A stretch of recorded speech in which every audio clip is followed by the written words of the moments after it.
बिस्मिल्लाहिर्रहमानिर्रहीम। अस्सलाम वालेकुम फ्रेंड्स, क्या हाल चाल है। मैं हूं कैसर नदीम और आप देख रहे हैं मेरे YouTube channel smart Korean. Friends, एक सैड न्यूज़ के साथ आप लोगों की खिदमत में हाजिर हूं। मेक श्योर अगर आप लोग चैनल पर न्यू है, चैनल को सब्सक्राइब कर लें, साथ बेल आइकन को लाजमी प्रेस कर लें ताकि आने वाली हर वीडियो की नोटिफिकेशन टाइम टू टाइम आपकी नोटिफिकेशन पर शो होती रहे।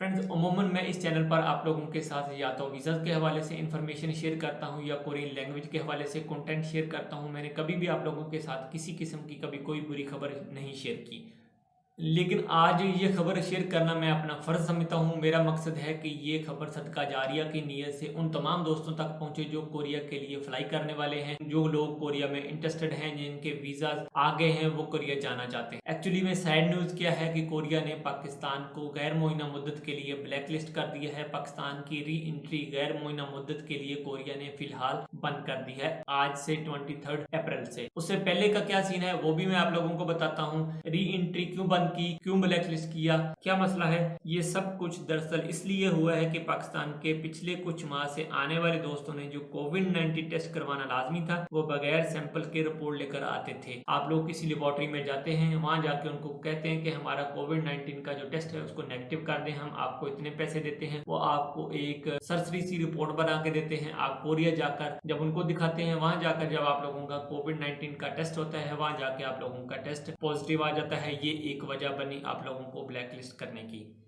इससे पहले सेम यही काम बांग्लादेश के लोगों ने किया और साबित होने पर बांग्लादेश पर भी उन्होंने पाबंदी लगा दी, उनको भी ब्लैक लिस्ट करार दे दिया और उनको भी री एंट्री देना बंद कर दी। बांग्लादेश के लोग कोविड-19 टेस्ट नेगेटिव लाते थे और इधर आते ही कोरिया का रिजल्ट उनका पॉजिटिव आ जाता था। पहले कोरिया गवर्नमेंट ने बांग्लादेश से रिपोर्ट को चेक करवाया और फेक साबित होने पर गैर मुअय्यना मुद्दत के लिए आमदोरफ्त पर पाबंदी लगा दी। और इसी तरह जब पाकिस्तान से वापस आने वाले लोगों के कोविड-19 के मनफी रिपोर्ट की तस्दीक करवाई गई तो 80% से ज्यादा लोगों के कोविड-19 के टेस्ट जाली निकले। हमारा हाल क्या है पाकिस्तानियों का, क्योंकि जब पाकिस्तान पे बात आ गई तो इट मीन के ये मेरे ऊपर, आप लोगों के ऊपर, हम सब के ऊपर बात आ गई। इससे पाकिस्तान की साख को नुकसान पहुंचेगा, पाकिस्तान का इमेज बदनाम होगा। वो रिपोर्ट जाली होने का मतलब क्या है कि बगैर सैंपल दिए, आप बगैर किसी किस्म का टेस्ट करवाए, आप लोग किसी भी लेबोरेटरी से पैसे देकर नेगेटिव रिपोर्ट कोरिया ले जाते हैं। वहां जाके जब आप लोगों का टेस्ट किया जाता है, वहां जाके आप लोगों का टेस्ट पॉजिटिव आ जाता है। इस वजह से पाकिस्तान को ब्लैक लिस्ट करार दे दिया है। हम लोग सिर्फ अपनी आसानी की खातिर पूरे मुल्क के उपकार से खेल जाते हैं, तो प्लीज प्लीज आप लोग ऐसा ना करें, अपने मुल्क का इमेज ना खराब करें। अब इस चीज का असर किन लोगों पे पड़ेगा?